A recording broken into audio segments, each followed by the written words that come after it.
പൗർണമി, കേരളത്തിലെ വീട്ടമ്മമാരുടെ ആത്മഹത്യ കൂടി വരുവാണല്ലോ.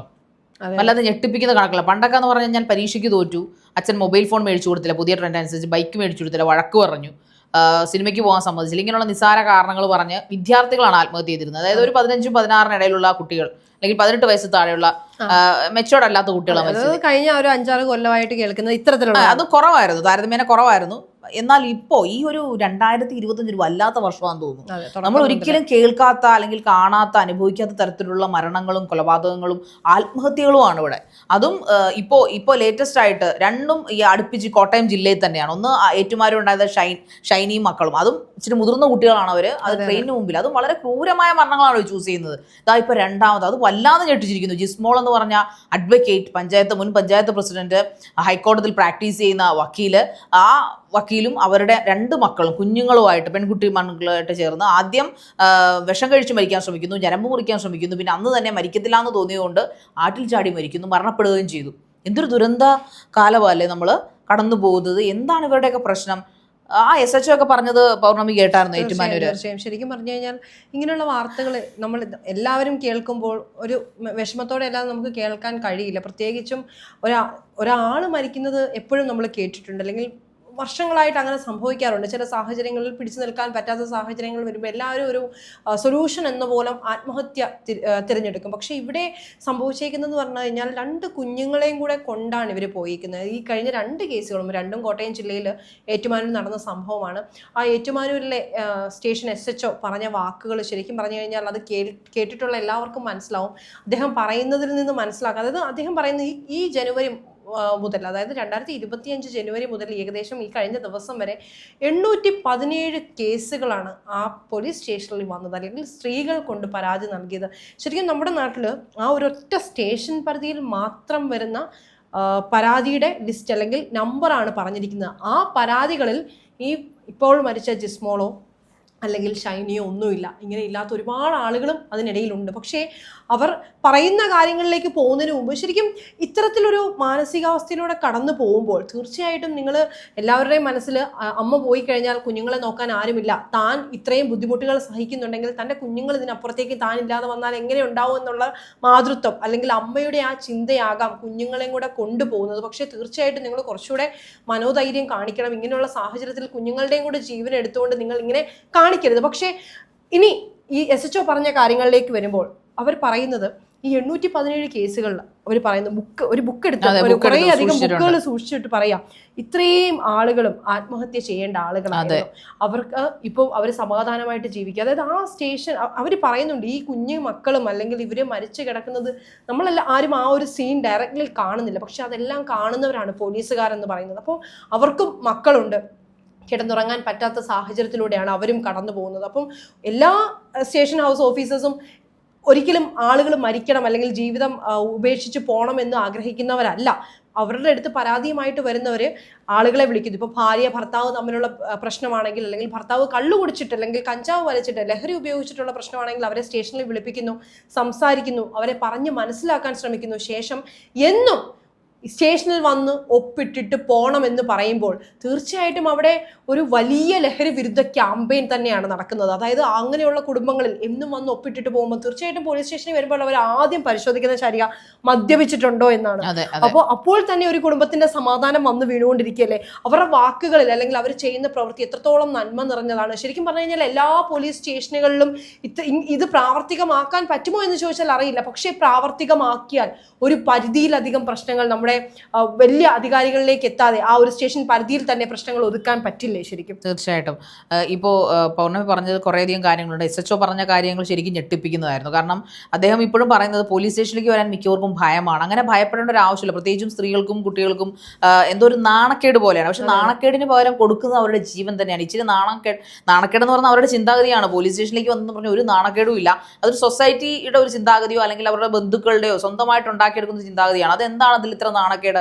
ഒരു പരാതി, നമ്മുടെ ഒരു നിയമത്തിന്റെ സഹായം നമ്മൾ തേടുന്നത് എങ്ങനെയാണ് നാണക്കേടാവുന്നതാണ് ആ SHO ചോദിക്കുന്നത്. അദ്ദേഹം പറയുന്നത്, എനിക്കും 2 പെൺമക്കളാണുള്ളത്, എനിക്ക് ആ പെൺകുട്ടികളുടെ ശരീരം കിട്ടിക്കഴിഞ്ഞപ്പോൾ, അവർ ഇറങ്ങലിച്ച് കിടക്കുന്ന ആ 2 ശരീരം കിട്ടിക്കഴിഞ്ഞപ്പോൾ പുള്ളിക്ക് അതൊരു നിമിഷത്തേക്ക് പോലീസ് ഉദ്യോഗസ്ഥൻ അങ്ങനെ പാടില്ലെങ്കിലും അവർ മനുഷ്യരാണ്, ചില സമയത്ത് അവർക്ക് ആ ഒരു ഇമോഷണലി അവർ ചിലപ്പോൾ അതിനെ സമീപിച്ചു പോകും. അപ്പോൾ അതുകൊണ്ടാണ് അദ്ദേഹം പറയുന്നത് ആദ്യം ഒരു 300ഓളം ബുക്കുകൾ എടുത്ത് മാറ്റി പരാതിക്കാരൻ്റെ 300 ബുക്കോളം റാക്കിലുണ്ട്. പുതിയതായിട്ട് കറന്റ് ആയിട്ട് പോകുന്ന ഒരു 8 ബുക്കാണ് അദ്ദേഹം വെച്ചിരിക്കുന്നത്. ബുക്ക് സൂക്ഷിക്കാൻ തുടങ്ങി. കാരണം പരാതിക്കാരുടെ എണ്ണം കൂടി, മദ്യപിച്ചു വരുന്ന ഭർത്താക്കന്മാരുടെ ഭാര്യമാരുടെ പരാതികൾ വരുന്ന എണ്ണം, അതൊക്കെ സാധാരണക്കാരാണ്. പക്ഷേ ഈ ജിസ്മോളെ സംബന്ധിച്ചിടത്തോളം, ഷൈനിയെ സംബന്ധിച്ചിടത്തോളം ഒക്കെ അവർ അത്യാവശ്യം ഉന്നത നിലയിൽ ജീവിക്കുന്ന ആൾക്കാരാണ്. ഈ ജിസ്മോളിനെ സംബന്ധിച്ചിടത്തോളം ഷീസ് പ്രാക്ടീസിങ് ഇൻ ഹൈക്കോർട്ടിൽ പ്രാക്ടീസ് ചെയ്യുന്ന LLM എഡ്യൂക്കേറ്റഡ് അല്ലെങ്കിൽ LLM ക്വാളിഫിക്കേഷൻ ഉള്ള ഒരു വക്കീലായിരുന്നു അവർ. അതുമാത്രമല്ല സാമർത്ഥ്യക്കാരിയാണ്. സാമർത്ഥ്യം എന്ന് വെച്ചാൽ സ്മാർട്ടായിരുന്നു, ആൾക്കാരോട് വളരെ ബ്രില്യൻ്റ് ആയിട്ട് സംസാരിക്കുകയും കാര്യപ്രാപ്തിയോടെ കാര്യങ്ങൾ ചെയ്യുന്ന ഒരാൾ സ്വന്തം ജീവിതം വന്നപ്പോൾ എന്തുകൊണ്ടാണ് ഇങ്ങനെ പകച്ചുപോയത്? അതാണ് അദ്ദേഹം അഡ്വക്കേറ്റ് ആണ്. ഓഫ് കോഴ്സ് ഇപ്പോൾ ഇങ്ങനെയുള്ള വിഷയങ്ങൾക്ക് ഇപ്പോൾ സെപ്പറേഷൻ ആയാലും നീതി തേടിയാലും നമ്മൾ ആദ്യം സമീപിക്കുക ഒരു അഡ്വക്കേറ്റിനെ അല്ലേ. ആ അഡ്വക്കേറ്റ് ആണ് എന്ന് വെച്ചാൽ അഡ്വക്കേറ്റുമാർക്കും ഡോക്ടർമാർക്കും എഞ്ചിനീയർമാർക്കും ഒക്കെ മനസ്സില്ല, അവർക്ക് ഇമോഷണലി ഡൗൺ ആവാൻ പാടില്ല എന്നല്ല. പക്ഷേ ഇതിപ്പോൾ ഒരിക്കലും എക്സ്ട്രീം സഹനം കഴിഞ്ഞ് അതിൻ്റെ ഒരു എഡ്ജിൽ എത്തിയിട്ടുണ്ടാവണം ഒരു പക്ഷേ ജിസ്മോൾ. അതുകൊണ്ടാണ് ആദ്യം ഒന്ന് വിഷം കഴിക്കുന്നു, അതിന് പരാജയപ്പെടുമെന്ന് തോന്നിക്കഴിഞ്ഞപ്പോൾ ഞരമ്പ് മുറിക്കുന്നു, പിന്നെ ഫാനിൽ കെട്ടിത്തൂങ്ങി മരിക്കാൻ ശ്രമിച്ചിട്ടുണ്ടെന്ന് തോന്നുന്നു. കാരണം ഫാൻ അവിടെ ഡാമേജ് ആയിട്ടുണ്ടെന്നാണ് പറയുന്നത്. അത് കഴിഞ്ഞിട്ട് അതൊന്നും നടക്കാതെ വന്നപ്പോൾ കാലിൽ ചാടി മരിക്കുന്നു, അല്ലെങ്കിൽ ആറ്റിൽ ചാടി മരിക്കുന്നു. പക്ഷേ മരിക്കണമെന്ന് 100% അരക്കിട്ട് ഉറപ്പിച്ച് തന്നെയാണ് ജിസ്മോൾ ഇത് ചെയ്യുന്നത്. എന്തായാലും ഇത്രയും നല്ല ഒരു ഫ്യൂച്ചറിസ്റ്റിക് ആയിട്ടുള്ള വക്കീലായ ഒരു വ്യക്തിയെ സംബന്ധിച്ചിടത്തോളം, അല്ലെങ്കിൽ പഞ്ചായത്ത് പ്രസിഡന്റ് എന്ന് പറഞ്ഞാൽ സൊസൈറ്റിയിൽ കുറേ കാര്യങ്ങൾ ചെയ്യുകയും എല്ലാവരുടെയും വിഷമങ്ങൾ കേട്ടറിയുകയും ചെയ്യുന്ന ഒരാളാണ് ഈ പഞ്ചായത്ത് പ്രസിഡന്റ് പദവിയിലിരിക്കുന്നത്. അപ്പോൾ അത്രയൊക്കെ കാര്യങ്ങൾ ചെയ്ത ഒരാളെ സംബന്ധിച്ചിടത്തോളം ഒരു മരണം തിരഞ്ഞെടുക്കണമെങ്കിൽ, അതും 2 പെൺകുഞ്ഞുങ്ങളുമായും കൂടെ കൊണ്ടുപോയിക്കൊണ്ട് മരണം തിരഞ്ഞെടുക്കണമെങ്കിൽ അത്രയ്ക്കും കറ്റാസ്ട്രോഫിക് ആയിട്ടുള്ള, അത്രയ്ക്കും കൊളാപ്സ്ഡ് ആയിട്ടുള്ള ഒരു വിഷയം അവരെ ഹോണ്ട് ചെയ്തുണ്ടാവണം, അതിൻ്റെ എഡ്ജിൽ എത്തിയിട്ടുണ്ടാവണം. ഒരു പക്ഷേ കുടുംബ പ്രശ്നങ്ങളെന്നാണ് അവരുടെ അയൽവാസികളും അതോടൊപ്പം അവരെ അടുത്തറിയാവുന്ന ബന്ധുക്കളും പറയുന്നത്. കുടുംബ പ്രശ്നങ്ങളാണ്, വേറെ പ്രശ്നങ്ങളൊന്നുമില്ല. കാരണം അവർക്ക് രോഗമുള്ളതായിട്ടൊന്നും സ്ഥിരീകരിച്ചിട്ടില്ല, സാമ്പത്തിക പ്രശ്നങ്ങളില്ല. പിന്നുള്ള പ്രശ്നം എന്ന് വെച്ചാൽ ഹസ്ബൻഡുമായിട്ട് അല്ലെങ്കിൽ ഹസ്ബൻഡ് വീട്ടുകാരുമായിട്ടുള്ള വിഷയങ്ങളൊക്കെയാണ്. അദ്ദേഹം നിരന്തരം ഉപദ്രവിക്കുകയും മദ്യപിക്കുന്ന ഒരാളാണെന്നൊക്കെയാണ് നമ്മൾ കേട്ടിരിക്കുന്നത്.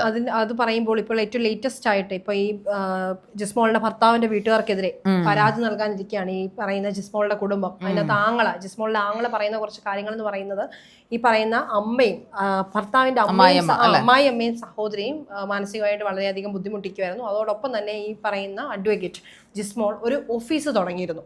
ഓഫീസ് തുടങ്ങിയപ്പോൾ കുറച്ച് പണം ഹസ്ബൻഡിന്റെ കയ്യിൽ നിന്ന് വാങ്ങിയിരുന്നു. അപ്പോൾ ഓഫീസ് അങ്ങോട്ട് സ്റ്റാർട്ട് ആയപ്പോൾ തൊട്ട് ഈ പൈസ തിരിച്ചു ചോദിച്ചുകൊണ്ടിരിക്കുക. അങ്ങനെ തിരിച്ചു ചോദിക്കും, സ്വാഭാവികമായിട്ട് നമുക്കറിയാലോ, ചോദിക്കുക എന്ന് പറയുമ്പോൾ ഒരു ഭർത്താവ് ഭാര്യയ്ക്ക് കൊടുത്ത പൈസ വാങ്ങുമ്പോൾ ആ ആളുടെ, അതും ഓഫീസ് ജസ്റ്റ് സ്റ്റാർട്ട് ചെയ്തേ ഉള്ളൂ, ആ ഒരു നിലവാരം നമുക്ക് മനസ്സിലാക്കാമല്ലോ. അത് തന്നെയല്ല, ഒരു ഓഫീസ് തുടങ്ങുന്നതിനും പ്രശ്നം ഉണ്ടായിരുന്നു. ഒരുപാട് സ്ട്രഗിൾ ചെയ്തിട്ടാണ് ആ ഓഫീസ് സ്റ്റാർട്ട് ചെയ്തത്.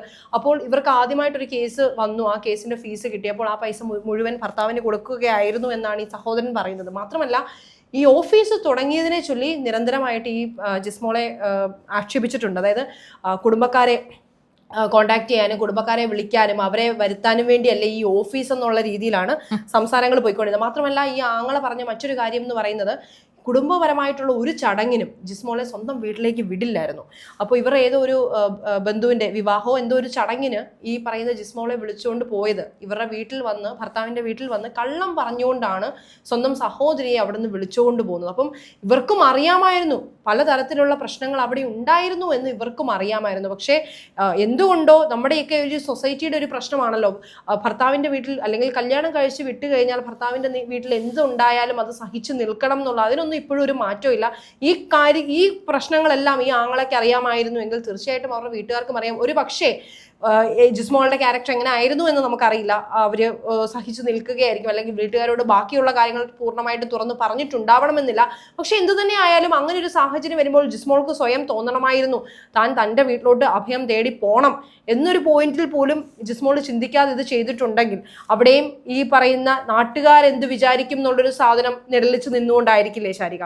തീർച്ചയായിട്ടും. കാരണം നമ്മുടെ ഈ സൊസൈറ്റിയുടെ ഒരു പ്രശ്നം എന്ന് പറഞ്ഞു കഴിഞ്ഞാൽ, വിവാഹം കഴിച്ച് വിട്ടു കഴിഞ്ഞാൽ ഈ പെൺമക്കളുടെ കാര്യം ഇവിടെ നിൽക്കിയിട്ട് ഈ ആണുങ്ങളെന്ന് പറഞ്ഞ വിഭാഗമുണ്ടല്ലോ, ഭർത്താക്കന്മാരുടെ പദവി അലങ്കരിക്കുന്നവർ, അവരുടെ ഒരു ചിന്താഗതി എന്താണെന്ന് എനിക്ക് ഇന്നും മനസ്സിലായിട്ടില്ല. ആക്ച്വലി അവരെന്താണ് ഈ അവരുടെ പാരൻസ് ഒരു മകൻ ഉണ്ടാകുമ്പോൾ അവരുടെ പാരൻസ് എന്താണ് അവർക്ക് പറഞ്ഞു കൊടുത്തുകൊണ്ടിരിക്കുന്നത്?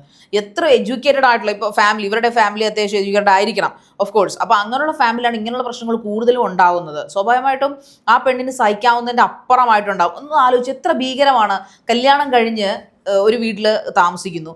പിന്നീട് ഒരിക്കലും അവളെ വളർത്തുകയും പഠിപ്പിക്കുകയും അവളെ ജനിപ്പിക്കുകയും ചെയ്ത് ആ വീട്ടിലേക്കോ അവരുടെ ബന്ധുക്കളുമായിട്ട് സഹകരിക്കാനോ പോകാനോ പെർമിഷൻ ചോദിക്കേണ്ട അവസ്ഥ ഏറ്റവും വലിയ പരിതാപകരം. അത് ചോദിച്ചിട്ട് വിടാതിരിക്കുന്നെന്ന് പറഞ്ഞാൽ അതിന് സൂയിസൈഡലാണ്. അത് ശരിക്കും പറഞ്ഞു കഴിഞ്ഞാൽ അതൊരു പെൺകുട്ടിയുടെ ഒരു ആത്മാഭിമാനമുള്ള ഒരു പെൺകുട്ടിക്ക് അത് സഹിച്ചു നിൽക്കാനാവില്ല.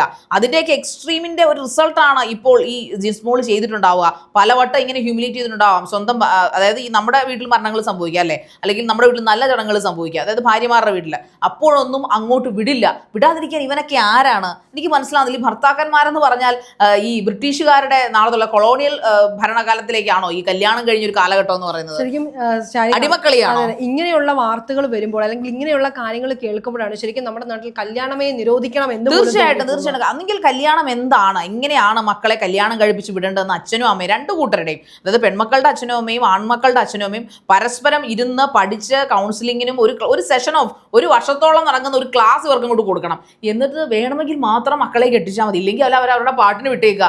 എന്താണ് സിംഗിൾ ലൈഫിന് കുഴപ്പം? സമാധാനവും ശാന്തിയും സന്തോഷമുണ്ട്. അവർക്ക് വേണമെങ്കിൽ ഒരു മേറ്റിനെ തേടാം, അവർക്ക് വേണമെങ്കിൽ ഒരു പാർട്ണറെ തേടാം. അത് വെതർ ആണാവാം പെണ്ണാവാം, അതൊക്കെ അവരുടെ ഇഷ്ടം.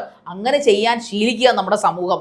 ഇല്ലെങ്കിൽ ഈ കല്യാണ മാമാങ്കത്തിന്റെ പേരിൽ കടത്തിലാകുന്ന പെൺവീട്ടുകാർ, ജീവിതം നഷ്ടപ്പെടുന്ന ആണിനും പെണ്ണിനും, ജയിലിൽ പോകുന്ന ആണുങ്ങൾ, നിരപരാധികൾ എത്രയോ ആണുങ്ങൾ ജയിലിൽ പോകുന്നുണ്ട്, നിരപരാധിയായ പെണ്ണുങ്ങൾ മരിക്കപ്പെടുന്നു. ഇതെല്ലാം കാണേണ്ടി വരും. അതിൽ ഏറ്റവും നല്ല മാർഗം നമ്മുടെ ഒരു എളിയ ബുദ്ധിയിൽ നമുക്ക് തോന്നുന്നത് പറയുകയാണ്. വേറൊന്നുമല്ല, വിവാഹത്തിന് ഒന്നെങ്കിൽ നിബന്ധനകൾ വെക്കുക, അതായത് ഇങ്ങനെയുള്ള കണ്ടീഷൻ വെച്ചുകൊണ്ട് വിവാഹം കഴിക്കുക, അല്ലെങ്കിൽ ഇങ്ങനെയുള്ള കാര്യങ്ങൾ പഠിച്ചതിന് ശേഷം. നമ്മൾ പരീക്ഷ എഴുതാൻ എങ്ങനെയാണ് പോകുന്നത്? പഠിച്ചതിന് ശേഷമാണ് പരീക്ഷ എഴുതാൻ പോകുന്നത്. പഠിക്കാതെ പോകുന്നവരൊക്കെ തോക്കും. നമ്മൾ പഠിക്കാതെ പോയി എഴുതുന്നതാണ് ഈ മാരേജ് എന്ന് പറഞ്ഞ പരീക്ഷ. അതുകൊണ്ടാണ് ആരെങ്കിലും ഒരാൾ തോറ്റു പോകുന്നത്, അല്ലെങ്കിൽ 2 പേരും തോറ്റു പോകുന്നത്. അതുകൊണ്ട് നന്നായി പഠിക്കുക, നന്നായിട്ട് ഹോംവർക്ക് ചെയ്യുക, നന്നായിട്ട് ഹാർഡ് വർക്ക് ചെയ്യുക. എന്നതിന് ശേഷം മാത്രം മാരേജ് എന്നൊരു പരീക്ഷ എഴുതാനായിട്ട് പോവുക. പാസ്സായാൽ മാത്രം അത് തുടരുക. ഇല്ലെങ്കിൽ സപ്ലി ഇല്ലാത്ത പരീക്ഷയെ മാരേജ് ആയിട്ട് കണക്കാക്കുക. അങ്ങനെ കണക്കാക്കി വേണം എല്ലാവരും ചേർന്നിട്ട്, അതായത് അച്ഛനോ അമ്മയോ പെണ്ണിൻ്റെയോ ആണിൻ്റെയോ ആരോ ആയിട്ട് എല്ലാവരും കൂടെ ചേർന്ന് പഠിക്കേണ്ട ഒരു കോഴ്സ് തന്നെയാണ് മാരേജ് എന്ന് പറഞ്ഞത്. ഇല്ലെങ്കിൽ ഈ പണി നിർത്തി പൊയ്ക്കോളുക.